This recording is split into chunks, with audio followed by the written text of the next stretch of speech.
Thyroid के patient का और गॉल ब्लैडर का बहुत गहरा रिलेशनशिप है। जो भी थायराइड हाइपोथायराइड है या हाइपरथायराइड है, दोनों तरह के जो थायराइड हैं उनके जो पेशेंट हैं आने वाले टाइम में उनको गॉल ब्लैडर का इशू होने वाला है। ठीक है, उनके गॉल ब्लैडर में या तो स्टोन बन जाएंगे और पहले तो वो थोड़ा थोड़ा वो पेनफुल होएगा, उसके बाद वो स्टोन बन जाएंगे और फिर उनका और जब स्टोन बन जाते हैं ना उस टाइम पे उसको रिमूव करना ही एंड रह जाता है कि उसका सोल्यूशन जो सा है वो उसको रिमूव करके ही हो रहा होता है, क्योंकि अदरवाइज वो वहाँ पे फट सकते हैं और वो मज़ीद और साथ में जो ऑर्गन्स हैं उनको भी डैमेज कर सकते हैं। तो इस वजह से आप लोगों ने पहले मैं ये वीडियो बहुत इंपॉर्टेंट है, जो थायराइड के सारे पेशेंट हैं जिनका स्टार्ट है अभी, उन सब के लिए ये इंपॉर्टेंट है क्योंकि आने वाले टाइम में उनको ये इशू होने वाला है। आज के वीडियो में मैं आप लोगों को इसका रिलेशनशिप बताऊंगी कि किस तरह से थायराइड और गॉल ब्लैडर का रिलेशनशिप है और किस तरह से इसको बचाया जा सकता है। इसको आप लोग अगर जब बीमारी लग जाती है ना तो उसको रिवर्स करना मुश्किल हो जाता है। उससे पहले अगर आप उसको साथ साथ लेके सीधा करने की कोशिश करेंगे तो वो उसका पॉसिबल है और टाइम भी थोड़ा लगेगा और जल्दी इंप्रूवमेंट आ जाएगी।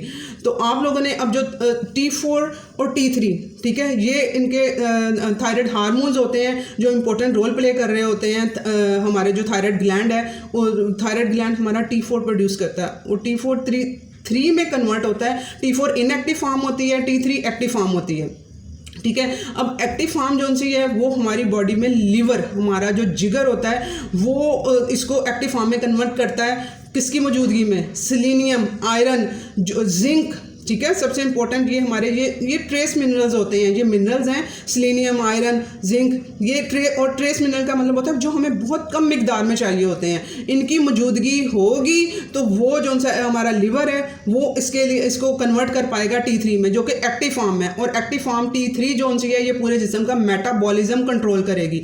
मेटाबॉलिज्म कंट्रोल करने का मतलब है कि हमारे बॉडी के हर ऑर्गन का रिलेशनशिप है इसके साथ, क्योंकि मेटाबॉलिज्म ठीक होगा तो हमारी किडनी, हमारा दिल, हमारे वो हर पार्ट जो हमारी बॉडी का है, वो हमारा स्टमक, हर पार्ट हमारा वो अच्छी तरह से अपना काम परफॉर्म कर पाएगा अगर हमारा मेटाबॉलिज्म ठीक होगा। अगर मेटाबॉलिज्म में इशू आएगा तो वहीं पे हर ऑर्गन में इशू आता जाएगा और आप लोगों का एक एक करके हर ऑर्गन डिफेक्ट होता जाएगा अगर आप लोग इसको कंट्रोल नहीं करेंगे। तो इसके लिए आप लोगों ने अपने अब आज के वीडियो में सारा समझा दूंगी आप लोगों को कि आप लोगों ने इसे लेके किस तरह से चलना है। अब गॉल ब्लैडर जो होता है ये लिवर हमारा जो इसमें जो बाइल होता है, जो एंजाइम्स होता है उसे बाइल कहते हैं। ठीक है, जो हमारा लिवर प्रोड्यूस करता है, लिवर ने प्रोड्यूस करना है, स्टोर जाके इसका कह लें कि स्टोर रूम जो सा है ना वो गॉल ब्लैडर है, वहाँ पे जाके ये बाइल जाके स्टोर होता है। और ये बाइल क्या काम करता है? हमारे जिस्म में जो हम लोग फैट खाते हैं, मैं कहती हूँ गुड फैट इंक्रीज करो, अपना देसी घी, मक्खन वगैरह ऐड करो अपनी डाइट में। तो जब आप लोग डाइजेस्ट ही नहीं वो हो पाएगा, आपका खाया हुआ भी वैसे ही आउट हो जाएगा बॉडी से, तो आप लोगों को फ़ायदा भी हासिल नहीं होगा जब तक उसको डाइजेस्ट कराने के लिए, हजम कराने के लिए ये बाइल नहीं आएगा। इतना ये बाइल की इतनी इंपॉर्टेंस है, इतना ज़रूरी है ये बाइल एंजाइम हमारे डाइजेशन के लिए। ठीक है, हमारी हेल्थ के लिए। गुड जो फैट है, जो एक फीमेल के अंदर जो भी हार्मोन्स होते हैं वो सारे अच्छे गुड फैट के साथ बनते हैं। ठीक है, वो गुड फैट होएंगे तो हार्मोन्स अच्छे से बनेंगे, अच्छे से वर्क करेंगे। तो अब गुड फैट इतने ज़रूरी है। अब गुड फैट को हजम कराने के लिए क्या ज़रूरी है? बाइल ज़रूरी है। अब बाइल का पीछे प्रोड्यूस कौन कर रहा है? लिवर कर रहा है। अब आप लोगों ने लिवर को भी अपना ठीक करना है। लिवर का होता ये है कि जब आपकी बॉडी में आपकी डाइजेशन ठीक तरह से नहीं होगी, वो कचरा वैसे का वैसा लिवर पे जाएगा। लिवर क्या करेगा? लिवर अपना काम परफॉर्म करेगा। जब वो उससे वो कचरा संभल नहीं करते करते वो उसमें फिल होना शुरू हो जाएगा, जो गंदे मवाद हैं वो उसमें फिल होना शुरू हो जाएंगे। ये लिवर है, लिवर में फिल होना शुरू हो जाएंगे। जब वो यहाँ पे आ जाएगा, जब वो उससे कचरा नहीं संभलेगा, उसने जो बाइल प्रोड्यूस करना है, मैंने कहा कि लिवर वो बाइल एंजाइम जो सा गॉल ब्लैडर में जाकर जो स्टोर होता है, आपके पित्ते में जाकर जो स्टोर होता है एंजाइम, वो रतूबत जिसे कह लें आप लोग, वो इसने लिवर ने प्रोड्यूस करनी है। और अब इससे वो कचरे से खुद भरा पड़ा है लिवर, जो वो प्रोड्यूस कर रहा है बाइल, वो पहले तो वो प्रोड्यूस करेगा कचरे से भरा हुआ है। जब उसे आप एक पोनी से एग्जांपल ले लें कि चाय की जो पोनी होती है उसमें आप लोग चाय डालते जाते हैं, पत्ती ऊपर आती जाती है। जब वो पोनी फिल हो जाती है पत्ती से, फिर आप उस पर चाय जब डालते हैं तो पत्ती भी नीचे ही चने वगैरह वो ऊपर से गिरना शुरू हो जाती है। तो इसी तरह से ही ये जो सा कचरा है ये ऐसे का ऐसे ही एंजाइम के साथ चिपक के गॉल ब्लैडर में चला जाता है, ये बनाता है वहाँ पे स्टोन। ये कचरा वहाँ पे जाके फिर इकट्ठा होता जाता है, वो स्टोन वहाँ पे जाके बन जाते हैं। और वो जो खुद स्टोन बने हुए हैं उस एंजाइम ने हमें क्या डाइजेस्ट हमारा खाना करवाना है, तो इस वजह से हमारी डाइजेशन वो नहीं हो पाएगी सही, क्योंकि वहाँ पे तो वो स्टोन बन रहे हैं गॉल ब्लैडर में। और फिर वहाँ पे मैंने बताया कि जब स्टोन बन जाएंगे फिर उसका एंड रिजल्ट उसको रिमूव कराना ही रह जाएगा, कि आप लोगों को रिमूव कराना पड़ेगा। तो आप लोगों ने अब करना क्या है, अब ये सारा लिंक मैंने आप लोगों को बता दिया है कि इसका किस तरह से रिलेशनशिप है इन चीज़ों के साथ। आप लोगों ने अब अपनी डाइजेशन पे काम करना है। मैंने क्या कहा है कि सबसे पहले अब आपका फ़र्ज़ करें कि आपका गॉल ब्लैडर ये आपके थायराइड काम नहीं कर रहा है, आपका मेटाबॉलिज्म स्लो है, आपके T3 नहीं बन पा रहे हैं, इस स्टेज पे आप लोग खड़े हैं। आप लोगों ने अब करना क्या है, सबसे पहले अपनी डाइजेशन से काम स्टार्ट करना है, ठीक है। डाइजेशन के लिए ठीक है, उधर से आपका गॉल ब्लैडर भी फर्ज करें कि वो नहीं अच्छे से प्रोड्यूस कर रहा है। अब मैंने कहा था कि पहले वो प्रोड्यूस करेगा, लीवर जोन सा है वो कचरे से भरा, वो एंजाइम जोन सा बाइल है प्रोड्यूस करेगा जो कि पित्ते में जाके जमा होगा, फिर वो प्रोड्यूस करना ही छोड़ देगा। जब उसका लीवर खुद इतना कंप्रोमाइज हो जाएगा, उसमें जान ही नहीं रहेगी, तो उसने क्या प्रोड्यूस करना है बाइल को, तो फिर वो बाइल ही प्रोड्यूस करना छोड़ देगा। तो इस वजह से फ़र्ज़ करें कि ये सारी कंडीशंस हो चुकी हैं, तो आपने स्टार्ट कहाँ से लेना है, आपने अपने स्टमक से, अपनी डाइजेशन से आप लोगों ने स्टार्ट लेना है कि अपना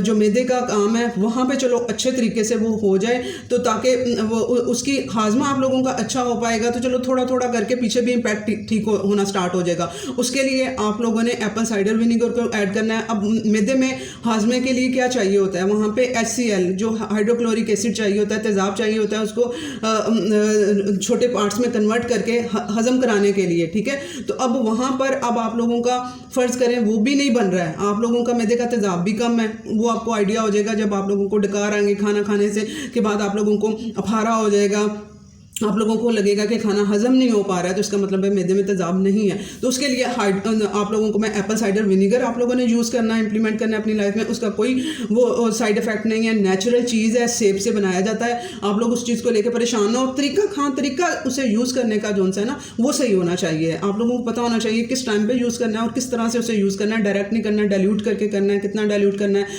आप लोगों ने हाफ गिलास खाने से पहले हाफ गिलास पानी लें, उसमें हाफ टी स्पून जो सा है वो आप लोग एप्पल साइडर विनीगर उसमें ऐड करेंगे। अब खाना खाने लगे साथ ही पहले पी लेंगे, उसके बाद आप लोग अपना खाना खाएंगे। उसके बाद आप लोगों ने खाने के 1 घंटे बाद तक पानी नहीं पीना है, सिंपल पानी भी नहीं पीना है, ताकि वो फिर अदरवाइज पानी वो डाइल्यूट कर देता है, खाना डाइजेस्ट नहीं हो पाता है। और मैं जानती हूँ जो थायराइड के पेशेंट हैं उनके लिए मुश्किल होता है, क्योंकि उनका वो सूखा सा गला होता है, वो खाना भी निगला नहीं जा रहा होता है। आई प्रॉमिस आप लोगों को एप्पल साइडर विनीगर और अपनी ये सारी एक्सरसाइज और सारी चीज़ें स्टार्ट करें, आप लोगों का वो एंजाइम रहना शुरू हो जाएंगे आपके खाने में। एक तो खाने को चबा के खाएं, ठीक है, थोड़ा टाइम लगेगा, स्ट्रेस को ख़त्म करके खाएं, रिलैक्स होकर खाना खाएं, खाने को चबा के खाएं, ताकि जो अंदर जाके काम होना है थोड़ा काम इधर ही हो जाए। और जो मुंह के अंदर हमारे गुड बैक्टीरिया ये पाए जाते हैं, ये खाना हजम कराने में मदद करते हैं हमारी। इधर चबा के खाना है, उसके बाद आप लोगों ने एप्पल साइडर विनीगर साथ में यूज़ करना है, और पानी को 1 घंटे बाद आप लोगों ने पीना है। इससे आप लोगों की देखिएगा डाइजेशन काफ़ी हद तक बेटर हो जाएगी। अब यहाँ पे जो डाइजेशन थोड़ी बेहतर होएगी तो फिर कचरा लिवर के पास नहीं जाएगा और लिवर पे भार कम पड़ेगा, ठीक है। एक तो ये चीज़ आप लोगों ने स्टेप लेना है। दूसरा स्टेप आप लोगों ने लेना है अपने लिवर के ऊपर काम करना है। लिवर पे काम कैसे करना है, लिवर के लिए ज़रूरी जो चीज़ें 2 हैं आप लोगों ने वो लाजमी करनी है। सप्लीमेंट सिर्फ एक ही कह रही हूँ, विटामिन D3 आप लोगों ने लेना है। वो विटामिन D3 हेल्दी करेगा अपने लिवर को, ठीक है। उसे लिवर को के फंक्शन को बेहतर करने के लिए हमें D3 चाहिए सप्लीमेंट।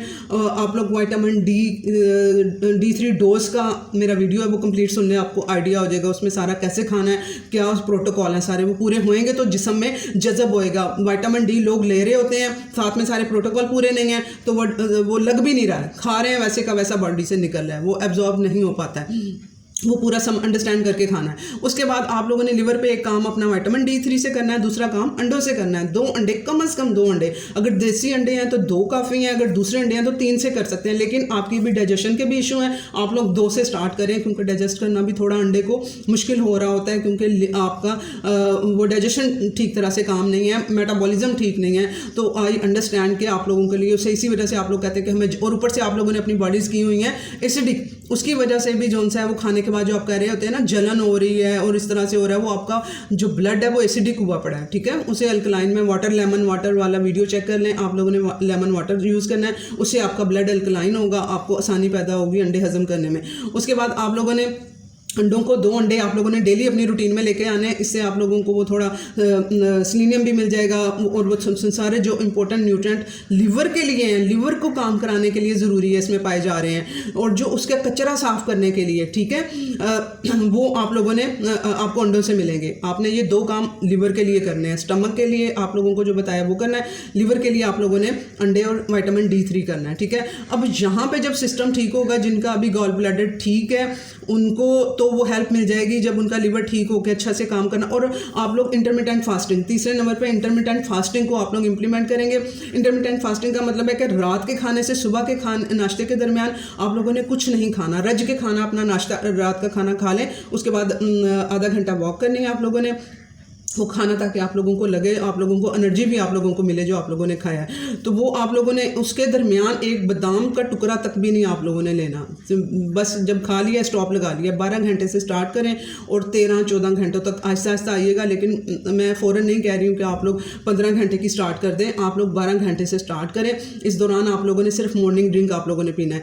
ये चीज़ें आप लोगों को बहुत हेल्प करेंगी आपकी डाइजेशन बेटर करने में, आपके लिवर, मेन चीज़ यहाँ पर अब लिवर की सफाई है, लिवर को ठीक करना है। और जिस्म में एक वाहिद ऑर्गन है जो 100% हम दोबारा नया प्रोड्यूस किया जा सकता है, अल्लाह ताला ने वो लिवर रखा है। लिवर को 3 साल में, अगर आप लोग ये जो मैं चीज़ें बता रही हूँ ना, अगर किसी का डैमेज भी हो चुका हुआ है ना लिवर, अगर वो ये तीनों चीज़ें मेरी इंप्लीमेंट कर लेता है ना, तो 3 साल में उसका नया लिवर तैयार हो जाएगा, ठीक है। तो ये आप लोगों ने जो मैं अभी बताई हैं आप लोगों को सारी चीज़ें, तो आप लोगों ने अपने लिवर पे काम करना है। लिवर पे काम करेंगे तो खुद ब खुद गॉल ब्लैडर पे, पित्ते पे काम खुद ब खुद हो जाएगा। पित्ता तो सिर्फ एक स्टोर है जो एंजाइम को स्टोर कर रहा है, पीछे से बना वो रहा है, वो क्लियर नीट बाइल प्रोड्यूस करेगा, तो वो फिर उस पर भार ही नहीं आएगा, उसमें वो बनेगा ही नहीं, स्टोन्स ही नहीं बनेंगे। अगर जिनका रिमूव हो चुका हुआ है पित्ता, उन्होंने परेशान नहीं होना है। वो अगर अपने लिवर को अच्छे से काम करवा लेंगे, अपनी डाइजेशन को ठीक कर लेंगे, अब डाइजेशन ठीक कर ली, लिवर अच्छे से काम करेगा, तो आपका मेटाबॉलिज्म T4 T3 बनेंगे। वो पूरे जिस्म का मेटाबॉलिज्म जब ठीक होगा तो आप लोगों को खुद ब खुद आपकी डाइजेशन और ये सारी चीज़ें, अब वो बाइल क्या काम करता है, आपकी डाइजेशन, जो फैट की डाइजेशन है उसको बेहतर बनाता है। जब आप लोग अपना ये सारा T3 T4 का मेटाबॉलिज्म आपका जब जिस्म का सही हो जाएगा ना, तो वो फैट भी डाइजेस्ट होना शुरू हो जाएगी। परेशान नहीं हो जाना कि अब हमारा तो गॉल ब्लैडर है नहीं हमारे तो, और जिनके स्टोन है वो अगर ज़्यादा है तो वो सीरियस होकर उसको लें, क्योंकि वो उसके फटने का भी खतरा होता है, तो फिर वो ज़्यादा लंबा काम चला जाता है। तो इस वजह से अगर स्टोन हो तो उसे रिमूव ही करा दें आप लोग, डॉक्टर के मशवरे से, डॉक्टर के जो कहेगा उसके मुताबिक आप लोगों ने उसे करना है। तो लेकिन अगर अभी आपको वैसे पेन होती है, वो पेन यहाँ से स्टार्ट होकर पीछे की तरफ वो जा रही होती है ना, जो ये पित्ते की पेन होती है, पित्ते में जो इशू होता है, वो इसकी निशानी है कि यहाँ पर आपको, यहाँ पे पसली के नीचे जो सा आपको वो पेन स्टार्ट होगी और पीछे की तरफ वो आप लोगों के जाएगी पेन, यहाँ से स्टार्ट होकर पीछे की तरफ हो जाएगी। तो आप लोगों ने अब ये चीज़ें इंप्लीमेंट करेंगे तो आपका ये थायराइड का इशू भी ठीक होगा और गॉल ब्लैडर का इशू भी ठीक होगा और लिवर का इशू भी ठीक होगा। आई होप ये वीडियो इन्फॉर्मेटिव था। चैनल पे आने का शुक्रिया, प्लीज़ इसे शेयर करें।